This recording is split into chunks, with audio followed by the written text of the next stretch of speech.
has seen a number of financial scams and bank frauds over the years, and now a PIL has been moved in the Supreme Court asking a question of why no action has been taken against the banking officials and the RBI officials who are responsible for monitoring and preventing such scams. We're speaking to Mr. Subramaniam Swamy, the parliamentarian who has also filed this PIL. Sir, what exactly is your demand? What exactly is the issue you raised in this petition? You see, the Reserve Bank has enormous powers. It's the bank in chief, so to speak. And its nominated members become directors. Government of India, like Finance Ministry and other ministries, they also have nominees, but those nominees have hardly any power except to attend the board meeting.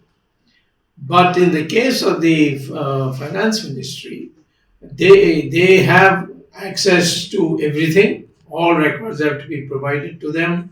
They are in the risk-taking committee, which decides whether a particular loan is a risky one or not a risky one, or within the risk bands which we want.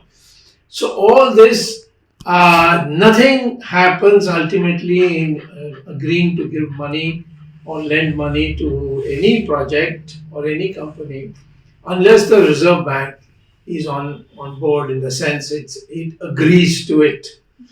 But when it comes to fraud, which has taken place galore, I mean, there must be 3 lakh crores or plus of bank fraud money owed to the banks, which of course come from the people, because they put deposits and so on. And even the government funds that come, they are from taxes of the people. So the fact is that fraud takes place, and there is no evidence that the Reserve Bank nominee objected to it or played a role in it, but he was present. He signed the okay for the loan. So what exactly is the prayer before the court? Because I am trying to tell you what the country doesn't know first. Ji. The court has seized of the fact that why so many bank managers, bank directors have been prosecuted, ruined, their careers ruined, but not one, at least since 1997 when I've done the research, maybe more earlier also. Not one time, one occasion that all-powerful Reserve Bank nominated director has been prosecuted or even charge sheeted. Okay. So in your petition, you also mentioned the fact that risk assessment officers that are nominated are also not. No, but they are risk.